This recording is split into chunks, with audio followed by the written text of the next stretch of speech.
የለችም በአሁን ሰዓት የለችም። ድንገት ከዚህ በኋላ በዩቲዩብ ልትለቅ ትችላለች፣ አላውቅም። እሱን ግን ምን መሰላችሁ ሩታ በራሷ ዩቲዩብ በአሁን ሰዓት የሚያሳዝን ነገር ነው የሰማሁት። በጣም እጅግ በጣም የሚያሳዝን ነገር ነው የሰማሁት።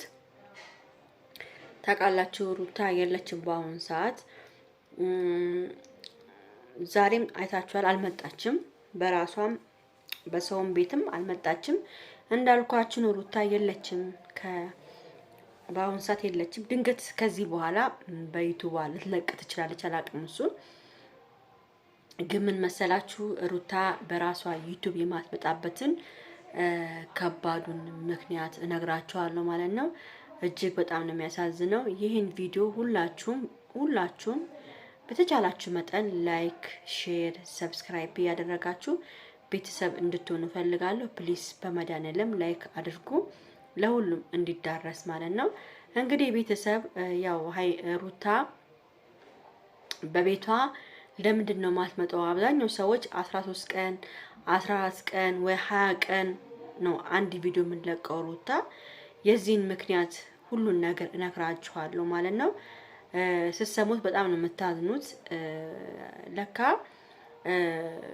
ማናት ሩታዬ ለካ ከአብርሽ ጋር መሆን የምትፈልገው አብርሽም በቃ አብረው እንዲሆኑ የምትፈልገውበትን ምክንያትም ማወቅ ያለው እጅግ በጣም ነው የምታሳዝነው ሩታ የኔ ፍቅር የኔ ማር። እኔ ማርያምን አሁንም ቢሆን ሩታን ይቅርታ ማለት ነው የምፈልገው። አስከፍችሻለሁ፣ ይቅርታ ሩታ። እኔ ለምን አንደኛ ነገር ያው አንቺ መጀመሪያ ዝም ስላልሽ ነው። መጀመሪያም አንቺ ከአብርሃም ጋር መታረቅ ስላልፈለግሽ በጣም ብዙ ነገር ጋሽ መተው በጣም ብዙ አብርሃምን ፈትነሽዋል። ፈትነሽውም በቃ ምንም አብረሹ ልትሆኝ አልቻልሽም። በዛ ምክንያትም ተናድጄም ነው አንቺ ስናገርሽ የነበረው። ምንም ብትሆኚ የልጅ እናት ነሽ፣ መከበር ያለብሽ እናት ነሽ፣ መወደድ ያለብሽ እናት ነሽ።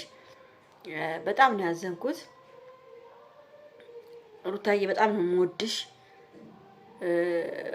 ትላንትናም አብርሃም አንቺን መሳለቂያ ቢያደርገበት ፍቅር እናቱና የእናትነትን ጣም እያወቀች አንቺ ላይ ስትሳለቅ በነበረችበት ሰዓት እጅግ በጣም ልቤን ይጎዳኝ እና ለካ ሩታ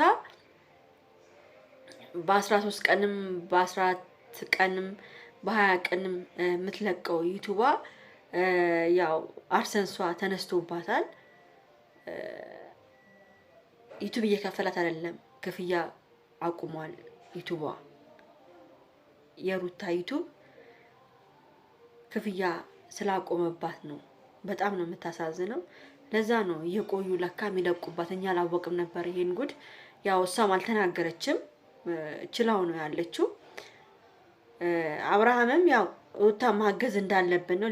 ያው ሩታ ሌላ ገቢ የላትም፣ ሌላ ሰው የሚሰጣት ሰው የለም፣ ሌላ የምታገኝበት ብር የምትሰራበት ቦታ የለም። ልጇን ነው ይዛ ያለችው እና በአሁን ሰዓት ደግሞ ሩታ ዩቲዩባ እየከፈለ አይደለም። ለዛ ነው እየዘገዩ የሚለቁት።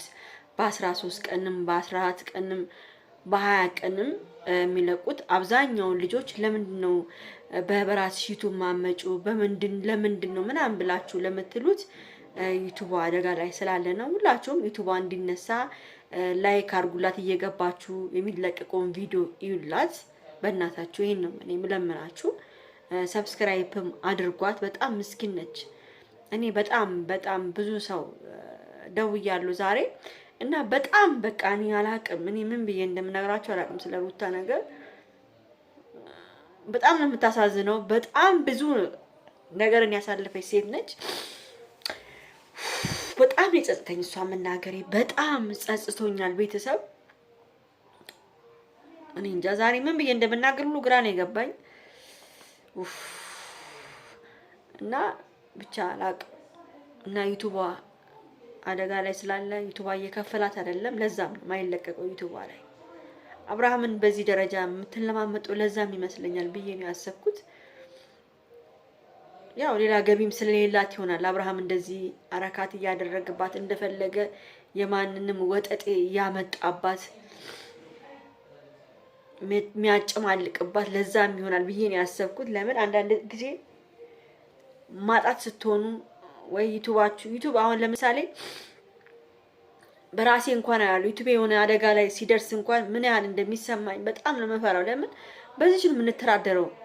ምንም ኢትዮጵያ ላይ ምንም ሰርታችሁ ምንም የምታገኙበት ብር ስለሌለ ማለት ነው። ሁሉም ሱቅ ስትሰሩ ይፈርሳል ወይም ያፈርሱባቸዋል ወይም ደግሞ በአመት የሚመጣ ግብር አለ። በግብር ምክንያት ደግሞ ሱቁን ልዘጉት ትችላላችሁ። በጣም ብዙ ችግር አለ እና አዲስ አበባ ላይ ደግሞ ሲኖሩ በጣም ከባድ ችግር ነው። ብቻ ምን ብዬ እንደማስረዳችሁ ብቻ አላቅም ይሁን ብቻ እኔ ምንም ምላችሁ ነገር የለም። ኢትዮጵያ መምጣት የምትፈልጉ ልጅ ስላላችሁ በእንደዚህ ማስፈራራት የለብኝም። እኔ እድል ነው የሚወስነው። እድል የሚባል ነገር አለ።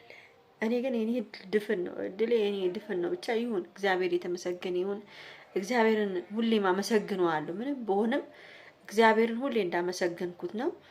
እና ቤተሰብ ሄርሜላን ብትሆን ታሳዝናለች። ያው ዛሬ ሃፒ በርዝዴይ ብያታለሁ። የኔ ቆንጆ የኔ ማር የኔ ልዕልት በጣም ነው የምታምሩ። ዛሬ በጣም ቆንጆ ነሽ። እግዚአብሔር ካንቺ ጋር ይሁን። የራስሽን ህይወት ብትመሪ ጥሩ ነው የሚመስለኝ። ከዚህ በኋላ አብርሃም ለኔ ይሆነኛል ብለሽ ምንም ከአብርሃም ጋር ባትሆኚ ደስተኛ ነው የምሆነው። ለምን አንቺ ቆንጆ ነሽ። አንቺ ጥሩ ሰው ነው የሚገባሽ። ጥሩ ሰው በቃ አንቺ ፍቅር ፈላጊ፣ ትዳር ፈላጊ፣ ህይወት መምራት የምትፈልጊ ሴት ነሽ። እግዚአብሔር ሁሉንም መንገድ ቀና እንዲያደርግልሽ ነው የምፈልገው። አንዳንድ ሰዎች አሉ ኤፍሬምም አንቺ ስምሽን ለማጥፋት ሌሎችም አንቺ ስም ለማጥፋት ሌላ ህይወት አላት እንደዚህ ታረጋለች እንደዚህ ባለጌነች ምናምን ብሎ ለአንቺ ህይወትሽን ለማጥፋት ለሚፈልጉ ሰዎች ከጥፍርሽ ቆሻሻ ሳትቆጥሪ በቃ ሩት ሄርሚዬና ሄርሚነሽ በራስሽ መንገድ ሂጂበት። በቃ መሄድ ነው ያለብሽ። ማንንም መስማት የለብሽም። ህይወትሽን ምሪ ነው የምልሽ የኔ ቆንጆ የኔ ማር። አንቺ ልዕልት ነሽ እመቤቴን። ዛሬ ደግሞ ሳይሽ እንዴት አባሽ እንደምታምሪ ቆንጆ ሁነሽ አላቅም። ዛሬ እንደውም አብይ ወደሰሽ ብታከብሪ ደስ ይለን ነበር። ሁላችሁም እየገባችሁ ሃፒ በርዝዴይ በሏት። እንኳን ተወለድሽ 100 ሺህም ገብታለች እንኳን ደስ ያለሽ እያላችሁ ሄርሚዬን ዩቲዩባን አጨናንቋት። ቤተሰብ ሩታዬንም መልካም እድል በሏት። እግዚአብሔር ከሷ ጋር ይሁን። በምትሄድበት በምትወጣበት መንገድ እግዚአብሔር ከሷ ጋር ይሁን። እንወድሻለን ሩታዬ፣ እናከብርሻለን። ሁሌም ከጎንሽ ነን። ሁሌም ከዚህ በኋላ ቃል ነው ምገባልሽ ከጎንሽ ነኝ ሩታ። ለማንኛውም ይሄን ቪዲዮ ላይክ፣ ሼር፣ ሰብስክራይብ አድርጉ። ቻው።